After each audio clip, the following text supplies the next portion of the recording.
صاحب آپ کو ہم نے دیکھا مولانا فضل الرحمان صاحب کی حمایت کرتے ہوئے بھی آئندہ باقاعدہ سیاست میں آنے کا آپ کا کوئی ارادہ ہے، یا اگر ہے بھی تو وہ بھی ڈیرہ اسماعیل خان کے ہیں، آپ بھی ڈیرہ اسماعیل خان کے ہیں، تو کس طرح سے مینیج کریں گے؟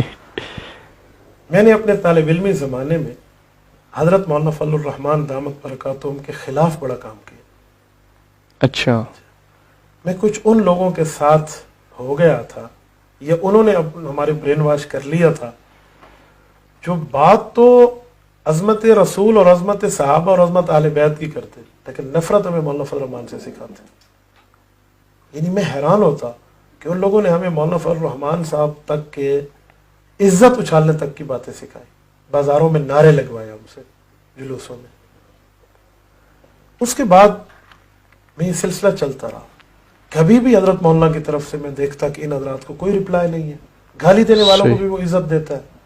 پھر اس کے بعد اس کے کارنامے دیکھے، پھر ان کو تنقیدی نظر سے دیکھا، ان کے قریب رہا، ان کے گھر گیا، ان کی مجلس میں بیٹھا، ان کے کھانے میں ہمارے اعتراض ہوتا تھا اس کا بڑا پیٹ ہے، بہت زیادہ کھاتا ہے، یہ ہم کہتے تھے۔ میں نے ان کے کھانے دیکھے، دن رات دیکھی، پھر ملک غیر ملک سفر کیا ان کے ساتھ۔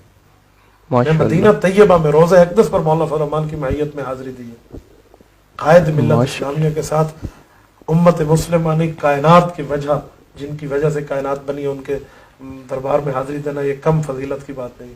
میں نے مکہ مکرمہ میں حضرت قائد محترم کے ساتھ طواف میں شرکت کی ہے، میں عمرے میں ان صفوں رہ کر میں اس نتیجے پہ پہنچا ہوں کہ یہ آدمی اس وقت کا عطا اللہ شاہ بخاری ہے رحمہ اللہ۔ میرے والد محترم حضرت عطا اللہ شاہ بخاری کے ساتھی رہے ہیں۔ میرے والد صاحب حضرت بخاری کی طرف سے صوبہ سرحد کو، ان کی جماعت کو لیڈ کرتے رہے۔ حضرت بخاری رحمہ اللہ ہمارے گھر میں تشریف لاتے رہے، حضرت شاہ صاحب۔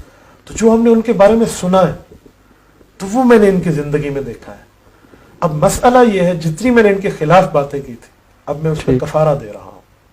میں اس لیے ان کے حق میں بولتا ہوں، وہ میری دینی ذمہ داری بھی ہے، میری اخلاقی ذمہ داری بھی ہے، میری اسلامی ذمہ داری بھی ہے کہ میں مولانا کے حق میں بولوں۔ جہاں جہاں تک ہم نے حضرت مولانا کے خلاف باتیں کی تھی، بچکانے کا زمانہ تھا، وہاں تک نہیں، اس سے بڑھ کے بھی میں حضرت مولانا کے لیے بات کروں۔